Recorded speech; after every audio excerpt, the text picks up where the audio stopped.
Well, if we're ready to rock, who's ready to meet Tegan and Sara? Okay, let's do it. Hey, thank you. Yeah. Thank you. Hi.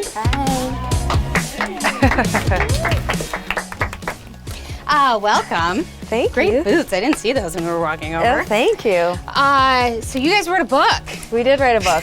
And we're gonna start out with you reading from it. Yeah, that's exciting. You know what? Actually, this is kind of perfect timing because it is read-in week in Edmonton right now, where like local media people and celebrities go and read to elementary school kids. Cute. And it probably looks a lot like this with a bunch of people sitting on a carpet, cross-legged. So You're all kids again. How does it feel? so whenever you're ready. Okay. You start. You want me to read first? Yeah, you go ahead. Okay. Oh, no, wait. Which one comes first? What page is yours on? I picked something from page 301, so mine comes first. Yeah, yours comes first. Has anyone here read the book yet? Okay, a couple people. Okay, so I'll give you a couple for those that haven't read the book, so that you probably will understand what's happening because you look like you all are vaguely familiar with who we are. So, but I'm gonna read a chapter that's called "The First Cut is the Deepest." So Sara and I, when we were in high school, we entered a contest called Garage Wars, and we won. And that was sort of like how we became Sara and Tegan, basically, because all this press started covering That was a it. less successful band that I was the lead singer of. Yeah, exactly. Sara was the lead singer at that time, but we were in high school and we won Garage Wars, and all this press started covering us, and we got flown out to Vancouver and we played an industry showcase there, and we got offered a few months later a record deal. And we hadn't graduated high school yet. So, but this is immediately following that. Also, this is gonna ruin the book for you, but that's fine, but you could still, but like also in this chapter I talk about my best friend Alex, and you should know that Alex and I are carrying on a secret relationship behind closed doors. And Alex is a girl. Obviously. Shocking. All right, winning Garage Wars set a number of things in motion. After we won, it felt like all the local press wanted to talk to us. Our phone rang off the hook, our voicemail was always full. We got offered opening slots for bands coming through Calgary, and were invited to host an open night mic at a club on 17th Avenue. I've never read this book, but it sounds great. People started to recognize us, not just at school. When we were on the bus, people would stare, and during a shift at the coffee shop where I worked, a guy dropped a newspaper down while I made change and said, "That you?" It felt like we were everywhere, and I loved the feeling. It was overwhelming in the best way. And I floated through the first weeks of it with the confidence and audacity of someone who had had their first taste of success and thinks they've already made it. I loved the interviews in particular. Talking felt instinctive, as if navigating questions and filling time on the radio were genetic traits like our eye color or the shape of our faces. I thrived under the shower of compliments and positive reinforcement we got from the adults who leaned in around us, dissecting our process and relationship and future. Until Garage Wars, my future had been a giant black hole that kept me up at night, dragged me down as I studied, and created tension when anyone pressed me about it. All of a sudden, I'd gone from invisible to notable. Sara and I had a future, and everyone wanted to hear about it. While I let myself drift higher and higher, Sara remained firm, planted in reality. I'd gone into overdrive dreaming and scheming, but Sara was running on empty, swiping out of the air everything I conjured for us. She was skeptical about the attention, unsure of herself, and questioned if we were good at all. When our mom gave her blessing for us to take a year off after we graduated, something we'd been desperate for her to consent to, I was elated. Sara just shrugged and said, "I still might go to university, I don't know." University had been a source of so much turmoil and tears all year that it felt deliberately contentious to not be excited by my mom's change of heart. But Sara wasn't. "Who cares?" I said to her. "Who cares?" I said to her when she came to me upset about the one bad. It's weird to read it out of context. I was like, that doesn't belong there. Sorry, we read in our live show, so it's like all chopped up, and I'm having an acid flashback. Don't worry, I'm okay. "Who cares?" I said to Sara when she came to me upset about the one bad review we got after we won Garage Wars. "So some random girl thinks we should be traded. What the fuck does that even mean? Who cares?" You don't understand that part, but it's fine. When you read the book, you will. Sara had taken the paper I tossed off the bed and left my room without a word. She cared. But what eclipsed Sara and her feelings completely was me, what I wanted, what I felt, what I saw. A lifetime of calibrating myself alongside her ended abruptly. I couldn't empathize, I couldn't relate, and I didn't want to try. The things Sara might have been struggling with and why were obscured by an overgrowth of ignorance and lack of compassion on my part. In the excitement of Garage Wars, In all the excitement of Garage Wars and pervasive conflict with Sara, another relationship of mine became sick. A melancholy spread like a virus between Alex and me as I focused more and more on myself. Your music is a gateway to you, to your heart, she said after the win.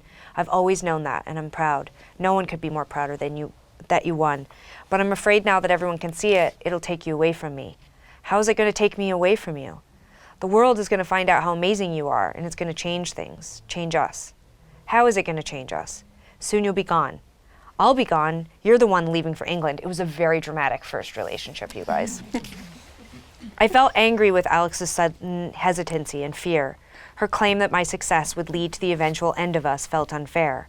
She had driven me to take music seriously. She'd counseled that Sara and I were destined to make a career with music, even when our songs were still in complete chaos. She tracked my progress as I learned to write and construct songs, and in doing so built myself up in the lyrics and the melodies I wrote.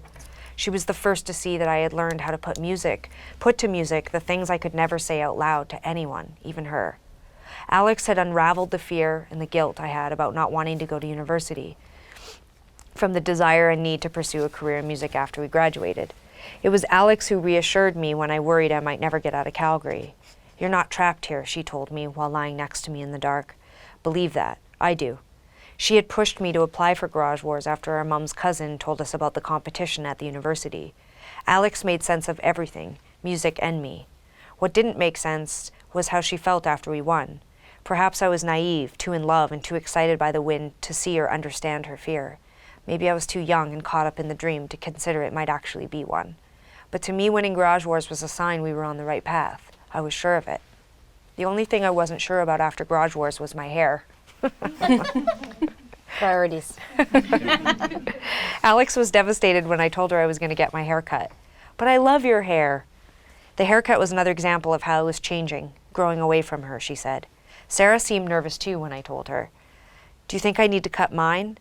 No, I answered honestly. This is about me. In the mirror at the salon, I watched as the hairdresser cut away inches of my long brown hair in severe snips. Shorter, I said again and again. As she cut, the me I had imagined finally materialized. There, I said, that's perfect. No haircut would reassure Alex that the distance wouldn't change us, that music wouldn't take me away from her. But I felt intent on proving it didn't have to. No haircut was going to convince Sara to let go of her fear or to trust me when I said that we were on the cusp of something. But I left the salon with one obstacle out of the way. First time I heard it, it's really good.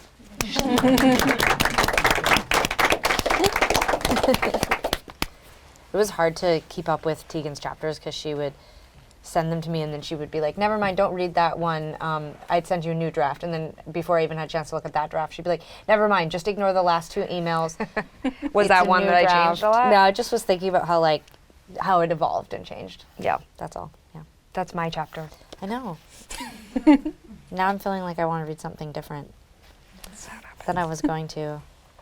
Reading from the book has become kind of like playing songs.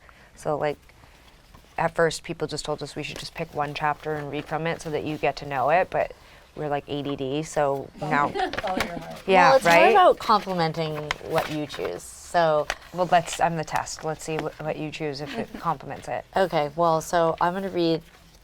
Oh my God, I just closed it on the page. I'm going to read one of my final chapters in the book that I haven't read out loud before, so besides when we did the audiobook, so I hope I don't screw it up. But just to show Tegan was feeling so positive and excited about our future, and I was feeling very terrified. And also grappling more with the actual realities of like when we won Garage Wars and we started doing all this press, Tegan enjoyed it, and I found it really scary because all of these adults were asking us really personal questions. Like our parents had sort of been oblivious, or maybe not oblivious, but they had been treating us with a great deal of respect and sort of like sensitivity, like not quizzing us about our personal relationships or our sexuality, but sort of unknowingly a lot of the initial press and journalists we spoke to after we won Garage Wars would just straight out be like, so do you write these songs about your boyfriends?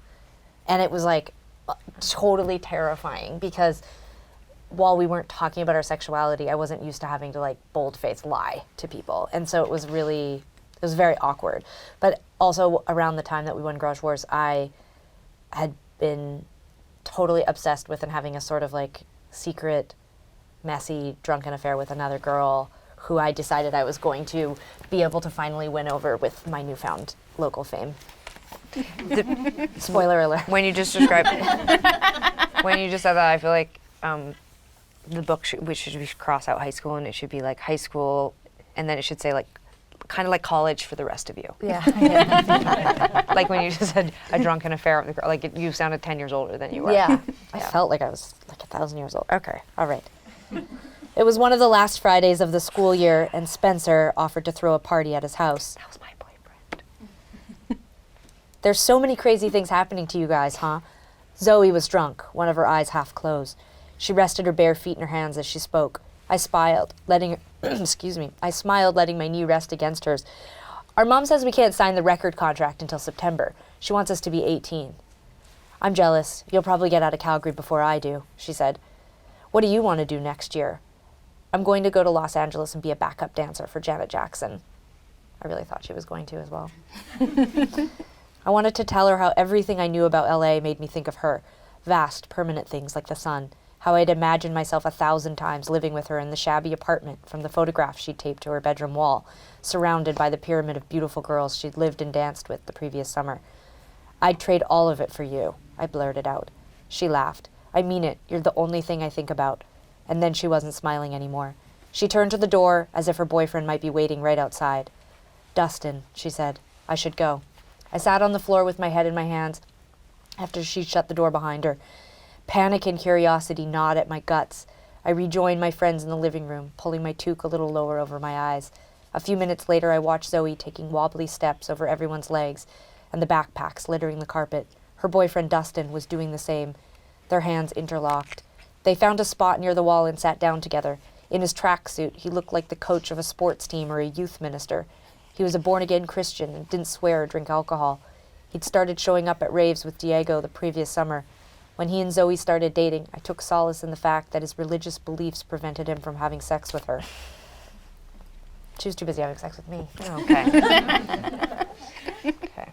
Over the summer, I'm kidding. We didn't. Over the summer, we'd gone to see All Over Me in the theater. It had a gay storyline, and during the scenes where the two leads were having sex, Dustin kept his head bowed, refusing to watch. Afterward, we'd laugh behind his back, but it made me furious. When Spencer finally cleared us out of his parents' house after midnight, I watched Zoe climb into Dustin's yellow sports car, her face streaked with tears. On Sunday morning, I woke with a fireball in my guts, worse than any hangover. I was acidic with regret. I called Dad and asked if it would be okay for me to stay with him that night. When I couldn't stand to be at home or I was feeling guilty about something I'd done, the sterility of our bedroom at his house, the bunk beds we'd had since we were 5 years old, the comforters from before that, was a place to reset, to disappear. After dinner, I worked a little on my homework, but my thoughts raced back to my confession to Zoe again and again. At bedtime, I was crawling out of my skin. It was unbearable to imagine showing up to school without talking to her first. There was a single phone in the house, and it sat next to Dad's bed. I asked him permission to use it, then snooped in his closet, holding his clothes up to myself in the mirror while I worked up the courage to call her. Finally, I lifted the phone and dialed, pacing in time with the ringing. I felt so startled when she answered that I almost hung up. We made small talk. I could hear her mother's voice in the television in the background. When she moved to the bedroom and the line grew quiet, I gritted my teeth and said what I'd spent all day rehearsing. I thought we should talk about last night. I buried my face in my shirt. Years of drunken hookups and flashes of undefined moments between us clouded my vision. Why had I waited so long to talk about it with her? Dustin asked if there was something going on between us. What did you say? I told him that we were just talking, and that you told me... She stopped. I pressed my face to the metallic screen of the open window. I shifted the phone from one ear to the other. That I like you, I said. My jaw was tight as a fist. I waited for her to respond, 100 steps ahead, imagining with her a future that I'd never quite allowed myself to see before with a girl. I don't feel that way about you, she said softly. I don't like girls. It was as if I were sucked into a void alone, the finality of her words as permanent as death. After we'd hung up, I sat for a long time in the bathroom crying into one of Dad's threadbare towels. Shutting off the lights later, I lay down on the bottom bunk. I slept in fits. My mind touched down on her words again and again. I don't feel that way about you. In the morning, my body felt numb. I arrived late for first period and quickly walked between classes, avoiding the student center and hallways. Steeling myself at lunchtime, I met Tegan outside the school, and we walked to the lawn where our friends were sitting together on the grass. Zoe was there, of course, distressingly cute in striped overalls. Stephanie bounded toward me, her cheeks pink. "Hi." She rested a consoling hand on my shoulder. "You okay?" I was afraid I might cry. "I got to meet Diego." She hugged me goodbye. Zoe's face softened as I joined her at the outer edge of the group. Here was the cause of my suffering, but also the cure. Was it possible I felt more in love now that I knew she didn't like me? Or was it the intimacy of my confession that bound her closer? "How was your sleep?" she asked. "Fine," I said, grabbing fistfuls of grass between my fingers. "Did you tell Stephanie?" She went pale. "It's okay," I said. I could tell that she knew. I only told her because, well, I guess I just tell her everything. I changed the subject, and at the afternoon bell we went our separate ways back to the school. For the rest of the day I thought of all the boys who'd asked me out, who I'd laughed about with friends or had broken up with and never spoken to again. Had I heard any of them like this? It was impossible to imagine ever having that kind of power. I went home that day with pages of new lyrics, furiously etched with thick pencil in my notebook. Words that screamed back at me from the page. In my bedroom I sat, cross-legged on the carpet with my guitar, and began to work on a new song. It was the only thing I knew how to do to make myself feel better. This is the last, I cannot sing it for you guys, it's just too intimate. This is the last song that I'll write for you.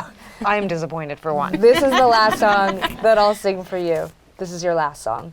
Singing those words, I felt tears roll off my chin. That night, I woke up anguished, replaying the conversation with Zoe again in my head until I thought I might be sick. I crept to the bathroom and once again sat sobbing into a towel. When I'd exhausted myself, I stood looking out the window at the moon. I'm gay.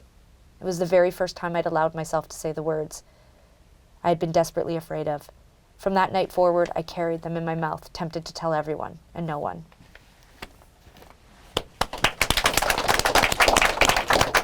Thank you so much. Well, let's talk about this promo tour, because you're not new to promo tours. You've been doing them for a couple decades. But generally, you're sitting in a room like this, and you've got guitars, and you're playing songs, and so this is very different. Are you enjoying kind of moving out of your comfort zone with that, or does it feel super weird? We're like, we hate this. I hate this. I hate that you're all here. It's interesting because it's still very new feeling. Like with music, I think there's a natural, not disconnection, but there's like a natural sort of like barrier that exists when you're creating something sort of abstract, and it's a little bit less intimate, I guess. I mean, even though it can feel really intense, it doesn't feel as intimate as just having a conversation. And there's like, this feels different than holding a guitar or playing a piano or a microphone. There's a sort of power involved, I think, in amplification and noise that just doesn't exist when you're just sitting with a book and talking to people. For anybody who's read the book, you know this already, but if you haven't, they wrote their chapters separately. You kind of go back and forth. You write a chapter, you write a chapter, you write a chapter. Writing it separately, I mean, you have a lot of the same life experiences, obviously. You have a lot of shared memories, but memory itself is so personal and singular. Were there times where you were reading each other's chapters and thinking, like, that is not how I remember that happening? Or, like, did you really think I was feeling that way? Like, that's not where I was at. Yeah, I think we probably... that sums up the experience fairly well. I think, like all of us, we filter what happens to us through our own, emotions, and I think over time, obviously, that can tamper with or change the way something, happened in your mind. I think Sara and we try to leave specific moments like that in the book so as not to tamper with each other's memory. I wanted people to read the book and chart, like, wait, in that chapter Tegan says they find the guitar here, and then in Sara's chapter she tells the story so differently. I think part of the interest in writing the book was to showcase that we are two individual people who, while we look the same and grew up in the same household, we really did have different experiences.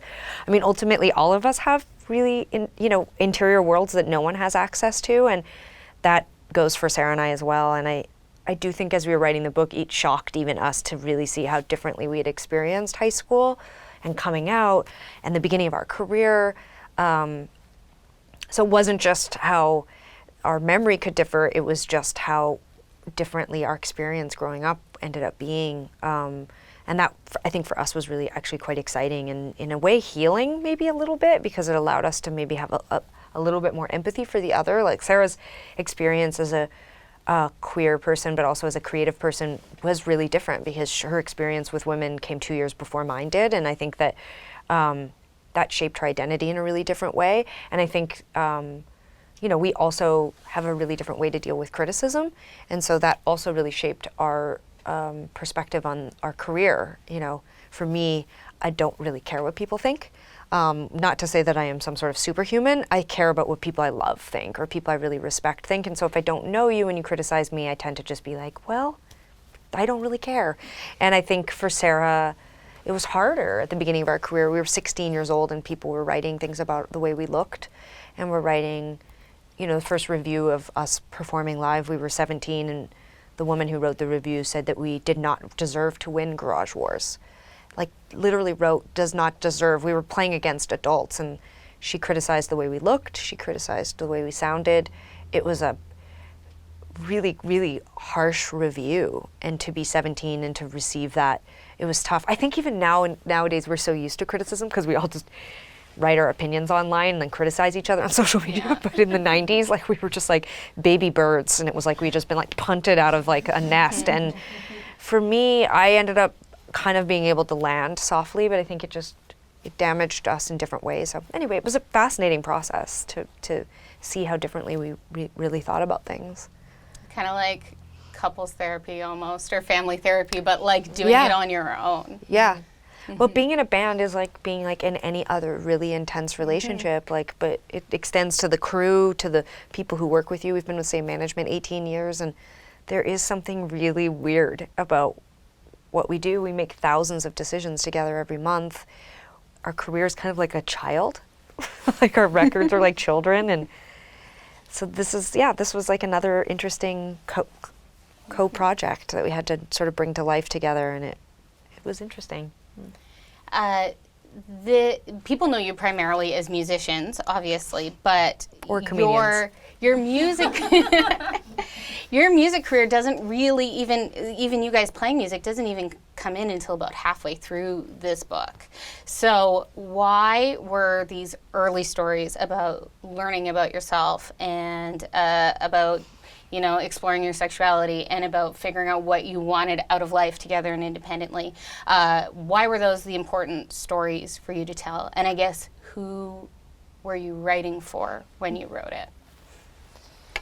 I mean, I think that anytime we start working on something, there has to be interest on our part. And I don't know that we won't ever write about our career, but I think because we're still living in our career and we talk about our career all the time, those are things that like sort of like factoids, or like, I don't know, they're curiosities that like people in the music industry have about us. So they'll like ask us questions about how we were signed by Neil Young, or what were our first experiences like in the music industry. And there's sort of like these things that we just talk about them a lot. I feel like if people want to know the answers to those questions, they're pretty Googleable. And when we started talking about writing the book, it was more about like, can we answer questions that people haven't asked us, or that we haven't had proper time to sort of like delve into, or, to sort of, I guess, like long form investigate about ourselves.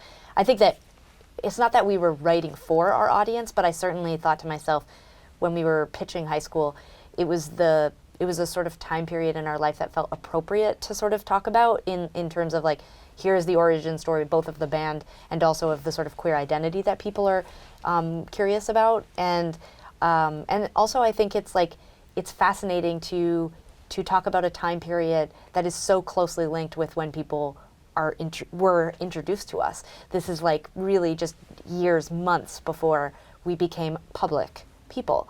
And so, I don't know that I was like, oh, let's spend some time in elementary school investigating young Tegan and Sara, although we were really cute and there was lots of great things that we could write about. It was sort of like, here's almost like the sort of like, that sort of like prelude to the like story that everybody already knows.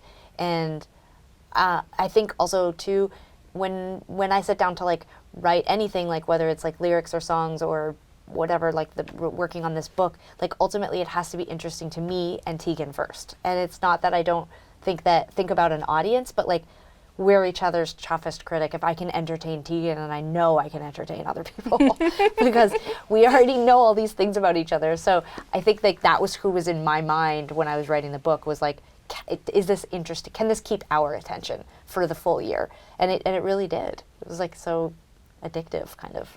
Do you think it would have been helpful to you when you were 15 and learning about yourself to have a book like this to read?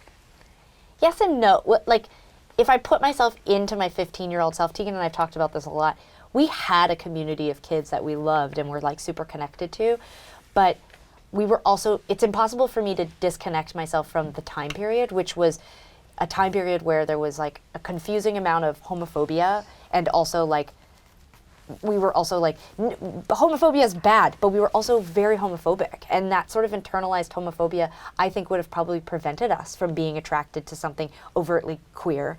We talk about this a lot with gay straight alliances. I think I would have been afraid to associate myself with something that was so queer. If I was growing up now, a totally different perspective. Like, if I was a teenager now, I feel like I probably would have known I would have had the language to talk about my sexuality and my identity as a very young person. I would have probably known that and would have been talking about it as early as probably like 6 or 7 years old. Because I remember having those feelings of like, I'm different, I feel different about myself as far back as I can remember. But in the 1990s, and we talk about this in the book, and it's part of talking points around with fans and journalists now, but like, it's important for me to acknowledge that this person was terrified of being gay and hated the idea of being gay. And I want people to like talk about that, because it's part of what society does to queer people, is make us feel bad about who we are. And so I don't know what I would have thought at 15 of this book. I probably would have been like, oh God, those girls are gay, we should stay away from them. Seriously, it's sad. You're very honest in the book about your sexuality, about your drug use, which you've talked about how you felt that was a very important conversation to have. Were you scared about the first time your parents and your family would read this? I don't know. Not about the drugs, probably. No, to be honest, I don't think I ever was scared of how people would respond to our story. I think Sara and I are lucky because maybe I'm giving myself too much credit here, but I think we're pretty charming. We're pretty down to earth people, and I was like, the book will have some of that charm and down to earthness in it, and I don't imagine that every single adolescent does all the things that we did, but I think it's fairly normal to be an adolescent and lie and steal a couple bucks from your parents' wallet or something. Like, I think most of the experiences that we write about in the book are somewhat relatable, or someone would know someone that was like that. Obviously, we were extreme cases. We took a lot of acid. We snuck out and lied a lot. But I think our parents understood to a degree what kind of behavior we were getting into. My mom went back to university, and then she also worked nights. So I don't think my mom thought we were at home, like doing homework in our room. Which you could tell because our report cards were really bad. Yeah, like I think she had a general sense. I think reading the book definitely was eye-opening to her. I think my mother, I wasn't scared my mom wasn't going to enjoy the book. My mom is incredibly proud of us and loved the book. We just had dinner 2 nights ago, and she just listened to the audio version as well and cried at the table and was like, "You guys are so special." And I was like, but I think that it affected some people in our life because my mom was so hardworking. She went back to school twice when we were young. She was a single parent, until my stepdad moved in with us when we were 12.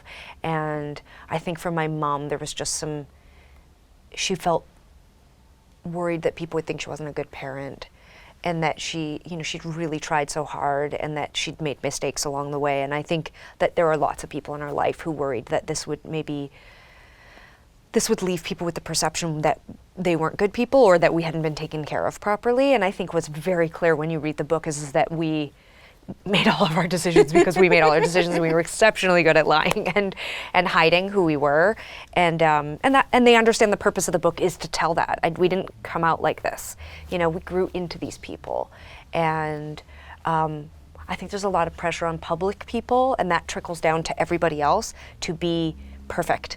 Especially if you're a woman, especially if you're a minority or a queer person, you're supposed to glaze over your story and be like, and it gets better, look at how exceptional I am. And we are all full of stories like this. And I think Sara and I just really wanted to tell that story. And I think so most of the people in our life were like, we understand why you're telling this story. We got most people's blessing. We also masked their identities to a point where like sometimes I'm like reading clips and I'm like, who the fuck is Stephanie? Like, so. We also didn't, I mean, this is not like celebrity tell-all, like we were. There was purpose behind We were really this. careful about what Yeah. we revealed about people. I mean, my big joke is like, there's this book and then there's the book you write after your parents are dead, because it's like, they love that joke. No, but like, you know, like there's like, I didn't want to We like. weren't outing anyone else. I didn't want to like estrange myself from my family by telling all the deep dark secrets or something. Not that there's like deep dark secrets, but I'm like, what book are you writing? What is this that happened? we were. I like to say that we gave a sort of a gentle photoshopping to the family. You know, like just to like, I wanted people to feel like our parents were extremely supportive and they didn't need to see every misstep or whatever. I mean, specifically around my coming out, that was maybe the only, I didn't ask for permission, but it was the only story that I told my mom, like, I'd like to include this in the book. And it's not going to be the coming out story that any parent, I think, like a parent like my mom, who's now an exceptional ally and wonderful and, you know, and just so uniquely positioned to be like a great ally to other queer people now, who are or parents with queer kids. The story of my coming out is not like something she's like excited about. She's not like, hey, let's tell the story where I didn't really get it right. But I thought it was really important for people to know that story. And so like, I didn't ask permission, but I sort of requested that she sort of, I don't know, I told her like I wanted her blessing to be able to tell the story the way it happened, you know? It's funny, I think the last time I spoke with you was summer 2014, and you were telling me that as you were getting ready for the 10th anniversary of So Jealous, your mom had found these boxes of old VHS and like old performances and cassettes you've forgotten about, and like you guys on Mike Bullard and Jonovision and stuff. Was going through all of that sort of the catalyst to deciding to write this book? No, I think that like Sara was saying earlier, there has always been this, we've had a book agent for 10 years, and there's been a lot of like light nudging and badgering, like, you guys should write about your career, and we're always just like, who wants to read that? My big joke is always like, Sara and I have been like famous, let's really use that loosely here, but have in 20 years of being approached on the street, in cinemas, bathrooms, on airplanes, outside venues, not one person who listens to our music has ever asked me about our career. They're like, where's Sara? Whose cats are those on your Instagram account? Like, you know, where do you get your hair cut? What's your coming out story? Like, you know, what's your face washing routine? Nobody is like, tell me about you getting signed. So there's this weird disconnect in our industry where we focus so much on process. And maybe Sara's right. You've all read about that already, so maybe that's why people don't bring it up. Who knows? But we've had this book agent forever, and really, truly, the catalyst to writing the book was just we were really trying to avoid making another record right away. We wanted a creative project. We wanted something to spark. We wanted to give music a break for just a second, because we really feel like our best records come from something really inspiring happening. And we met with our book agent mostly because he's a really fun guy, and he was in New York, and we were taking other meetings, and Sara started pitching this book, like kept fighting off the like, no, who cares about our career? Let's write about, at the beginning of our career, started in high school and started this whole thing, and that really inspired us.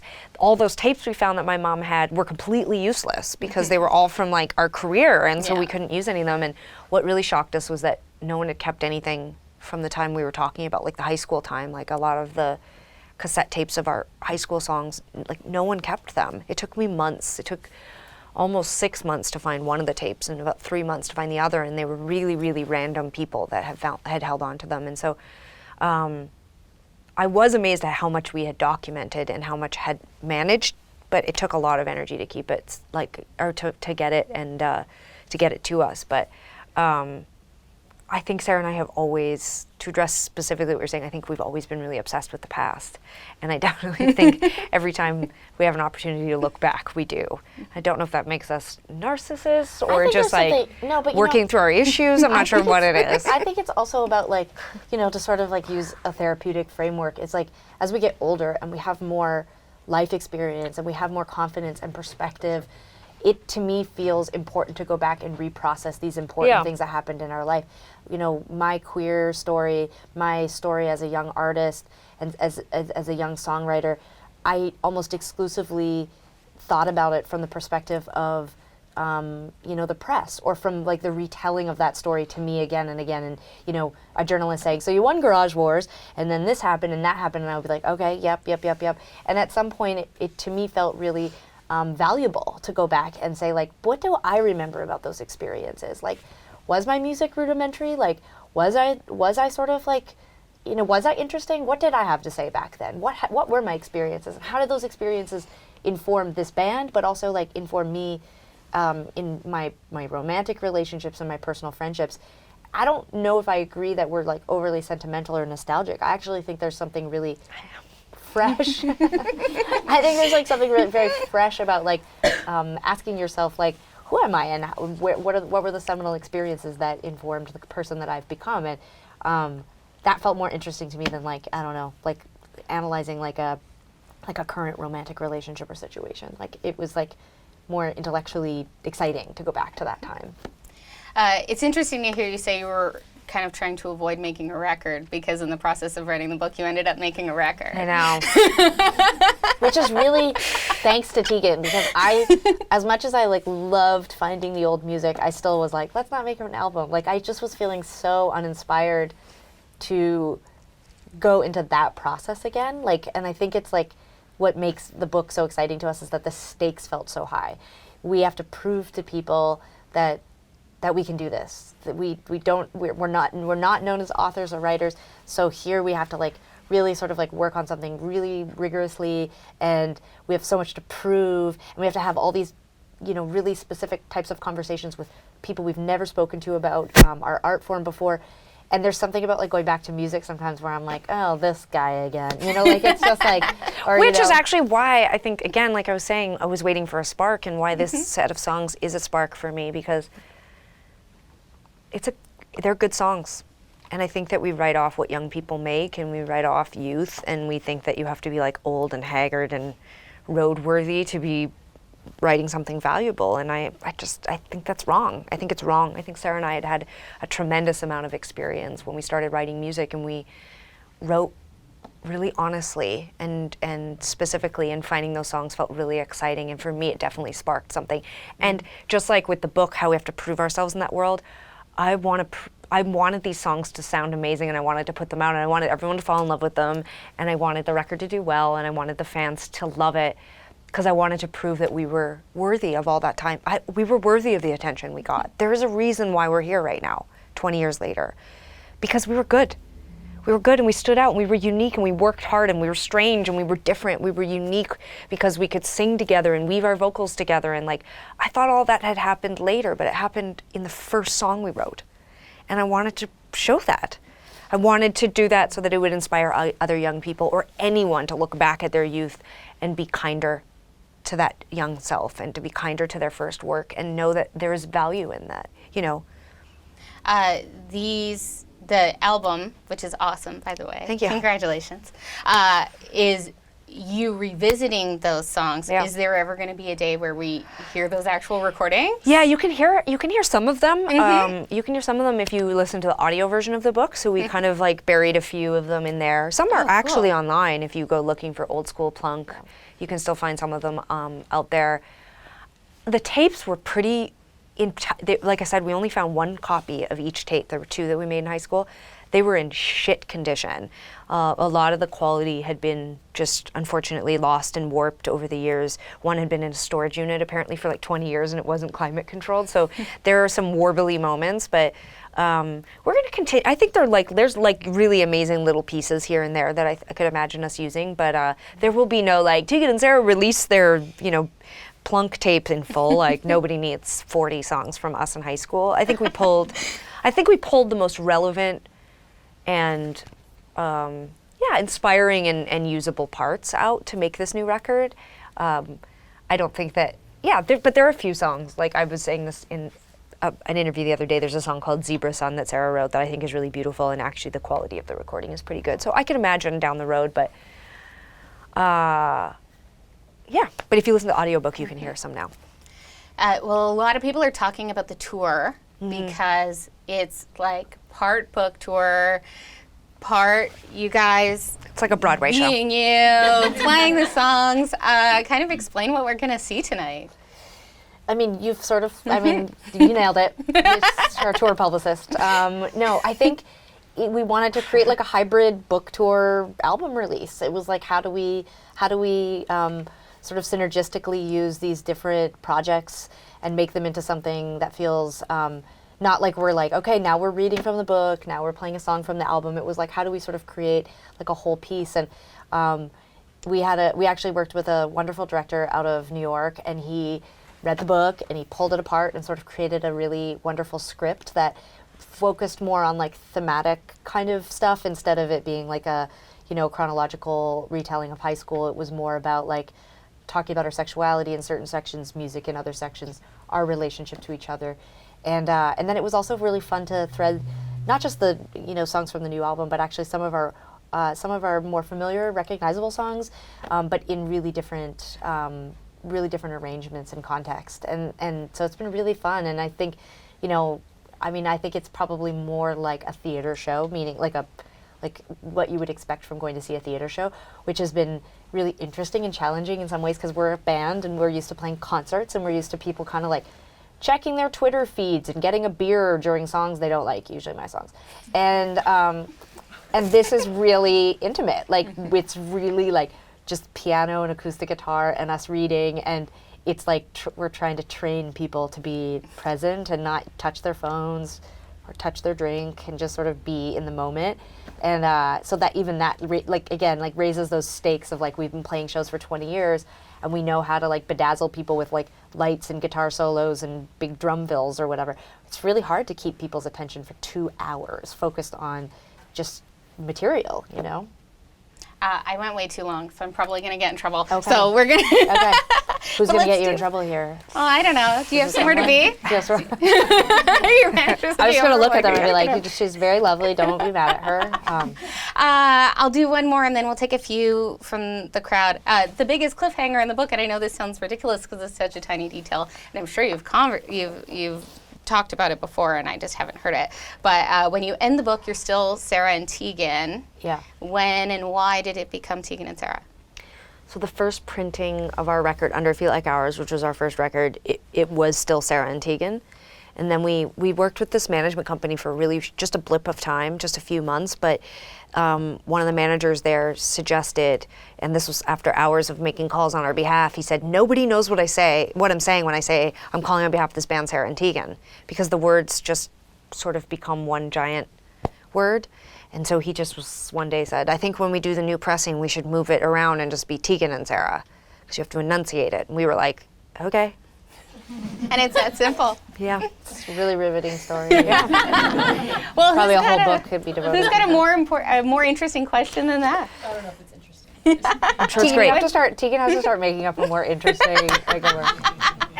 Sorry, what's We your were name? drinking heavily one night, and Sara, we bet on something. I lost it. She I lost, lost so it, yeah. now it's Tegan and Sara. I lost my. It reverts back to Sara and Tegan in 2020. Yeah.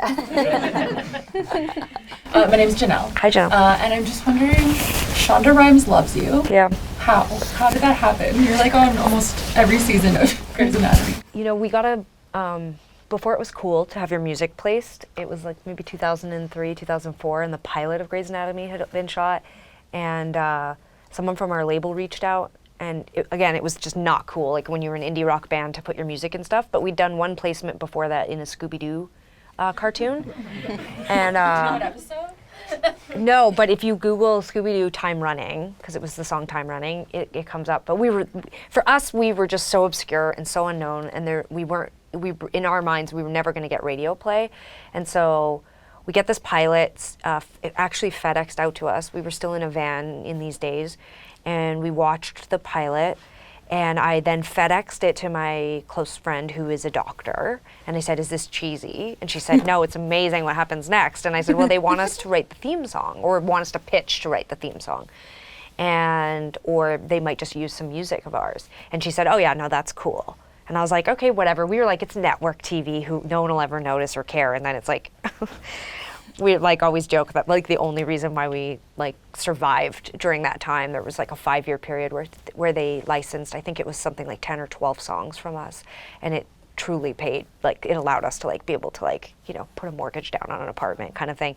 That was the old days. But Shonda worked with like a really amazing team that put together the music. I can't remember the name of the company right now, but all women, and they did a lot of really interesting stuff. And that company itself really shaped a lot of the music soundtracks. Like they were in charge of doing the Twilight soundtrack, and they'd done like a bunch of things, but they just were really nice to us. They just liked us. I think they thought we were like cute Canadians, and Shonda just like, she just appreciated the music, and we owe her a lot.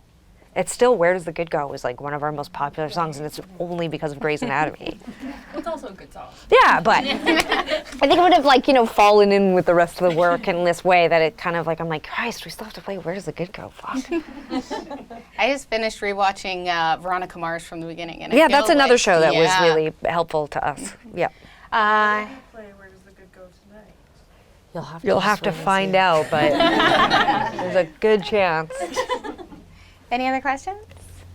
I'm just wondering, what was the most challenging part of writing your book, and do you think it was easier writing it together, or was it more difficult?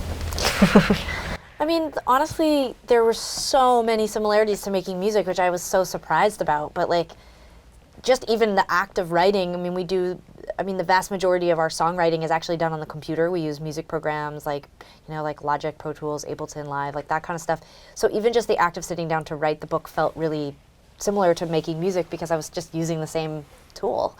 And even just like, you know, when we work in music programs, why I love them so much is that you can take chunks of recording and move them around. It's like to be able to like sort of listen back to them. I want to move this verse and make it the chorus. I want to move this chunk of audio and make it the bridge. Like you can do a lot of like really like hands-on,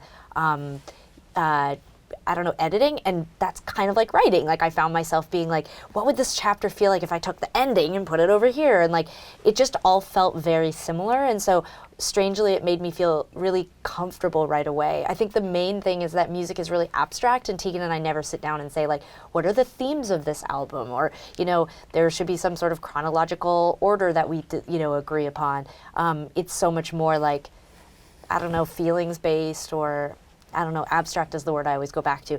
But obviously with the book, we had to be like, okay, this is going to be, you know, it's going to be based on this period of time. We sort of both, as an exercise, wrote down like what were the most significant things that I wanted to write about, what was the storylines and threads that I wanted to make sure that I covered.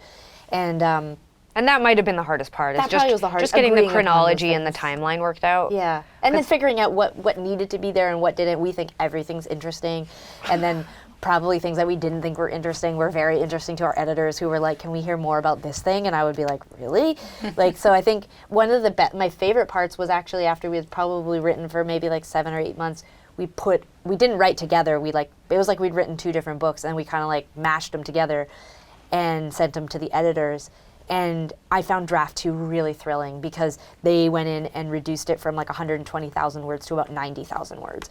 And it just started to feel like I could see the shape of the story, and that made me want to spend more time riffing with Tegan's chapters, which felt more like, again, like music. Like sometimes when we start to put together an album, I'll be like, okay, Tegan's written these songs and I want to make sure I fill gaps or do things that really complement what she's done. And it was the same with the book. As I started to feel like I could see the shape of the story, I was like, oh, Tegan, like I should write about this thing and you should write about this thing, and then they'll kind of echo and complement each other. And so that was like really exciting. Truthfully, it wasn't hard. Like I think we're really unusual in that we really are disciplined, hardworking, very like 9 to 5 kind of people. Like we're not like these artists who are like walking around in like sarong smoking a joint being like, when the artist spirit hits me, like I'm like, okay, it's 8:30 a.m. I'm gonna go to the library, and then I just sit and like work. And so that really, I think, worked really, really well. Like there's just so much discipline needed to like sit down and finish a book, and we just had it. Awesome, thank you. Yeah. Anyone else? Awesome. Are you guys ready to take some photos? Cool. Thank you so much. Are you guys ready for nap time and a snack? I mean, we're all sitting on the floor anyway.